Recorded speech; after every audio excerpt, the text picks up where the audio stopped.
दर्शक वृन्द प्युठानको भिङ्ग्रीमा 3 तले घरलाई मान्छेले जुरुक्क उठाएर 32 फिट पछाडि सार्दै गरेको यो दृश्यलाई हेर्नुहोस्। अब यो सार्दै गर्दा यो इँटाहरू थप्दै सार्दै गर्ने हो के हो? यो त्यस्तै हो, इँटाको लिक बनाउँछौँ अनि इँटाको लिक बनाउँदै पछाडि सार्दै हो। जहाँ सिफ्ट गर्नु छ त्यहाँ पहिला बेस बनाउँछौँ, त्यहाँसम्म लिक बनाउँछौँ अनि त्यही लिकमा बिस्तारै जान्छ। यो घर बाटोबाट एकदम नजिकै छ, तर अब यो घरलाई बाटोबाट करिब 32 फिट पछाडि सारिँदैछ। यहाँनिर पहिला गल्ली थियो होइन? पहिला यहाँ गल्ली थियो सर। हेर्नुहोस्, यो पहिला यो यसको यो यति पातलो टाइपिङ छ सर है।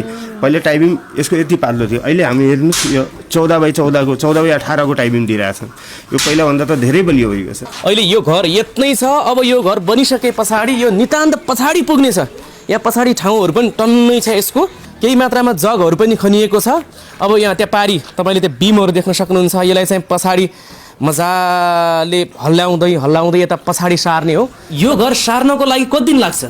यो 1 महिना 10 दिनको हामी टाइम लिएछौँ, तर सकेसम्म 5-6 दिन पहिले गर्ने व्यवस्था गरिरहेछौँ सर, छिटै गर्न।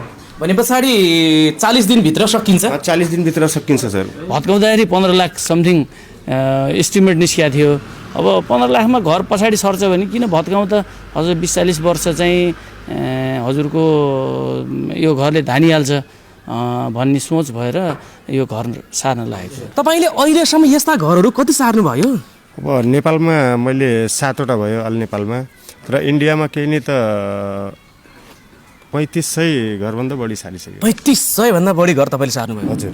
सार्दै गर्दा कुनै त्यस्ता घरहरू भए भत्किने चर्किने? अहिले 23 वर्षमा पुरा 0% छ सर। यो तपाईँहरूले बडो अचम्मको काम गर्नुभयो कि यो पहिल्यै बनेको घरलाई एक ठाउँबाट अर्को ठाउँ सार्न लाग्नु भएछ। हजुर। यो 32 फिट पछाडि सार्न लागेछौँ सर यो घरलाई। हजुर।